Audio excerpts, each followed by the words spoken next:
Okay, ladies and gentlemen, welcome to the channel and welcome to my Quickie series, where I take 5 or so minutes of your time to discuss some key concepts or tenets of the game and how you might apply them in your fortresses. This is a pretty, might seem basic, and it is in some ways, food and drink, and how do you go about acquiring these things, processing them, and making sure you have enough throughout the years of your fortress's life. So because this is a quickie, my 5 minutes starts now.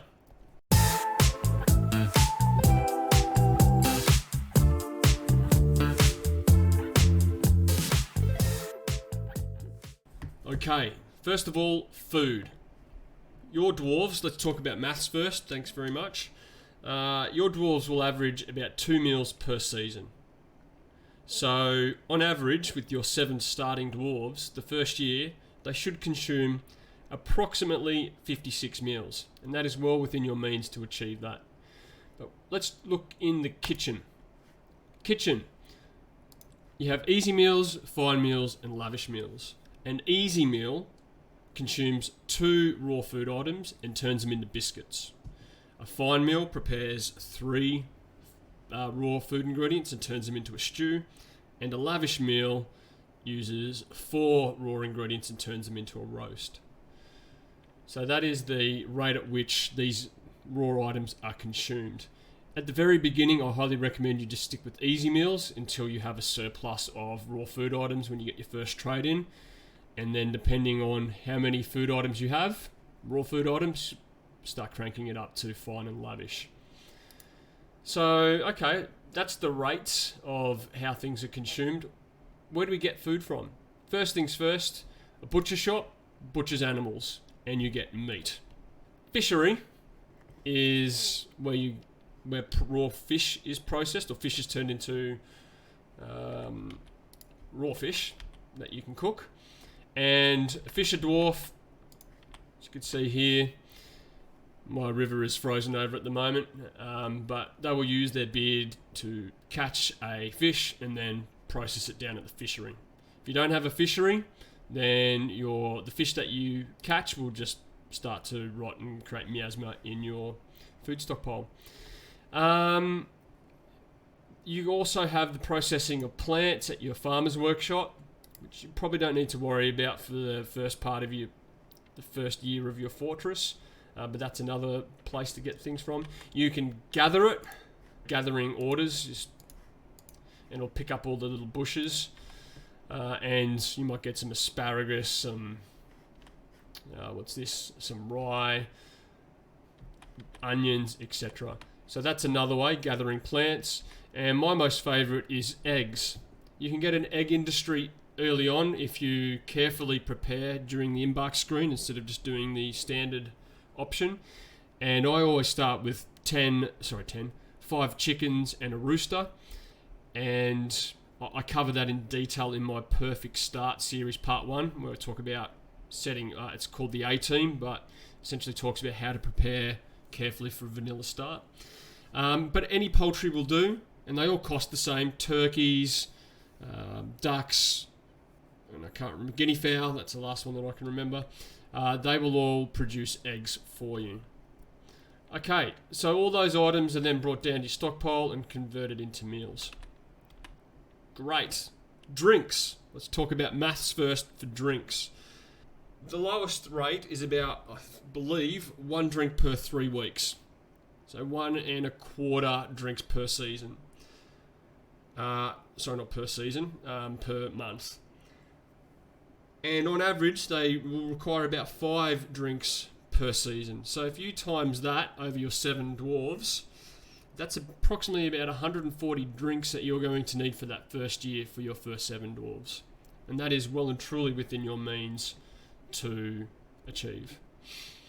You need a still. And all you need to do is brew drink from plant or brew drink from fruit, and that'll put it in a spare barrel or rock pot and get them over here.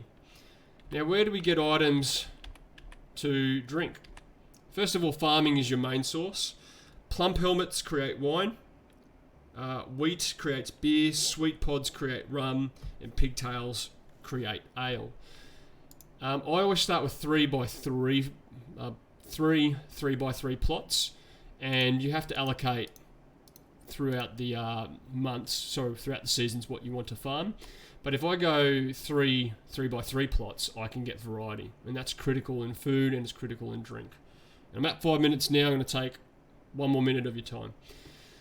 So this is where you get the majority early on, and the other one is by gathering fruit. So all these trees, apple trees, plum trees, if you have step ladders and you put a gather fruit designation over them,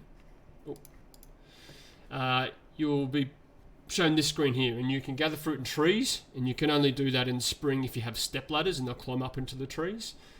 Bushes are same as kind of the gathering hotkey here, or off the ground.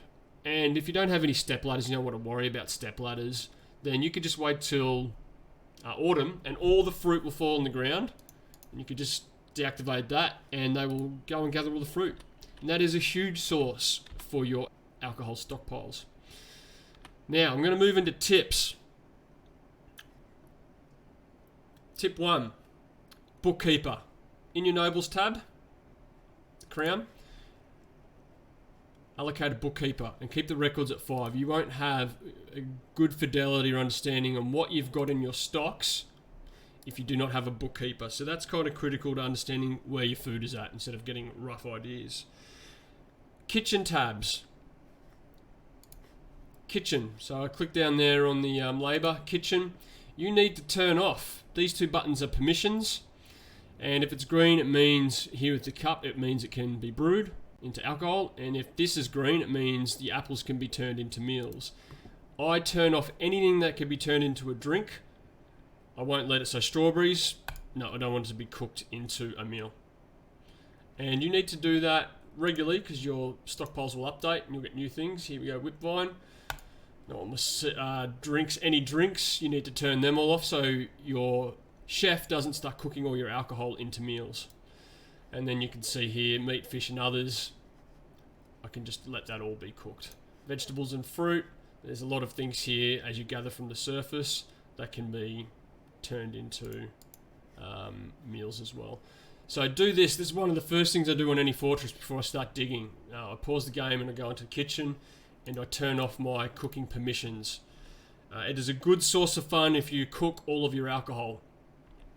Your dwarves will sooner or later go into a tantrum spiral and end your fortress by killing each other.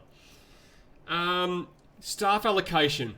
The higher the skill, the quicker things get done.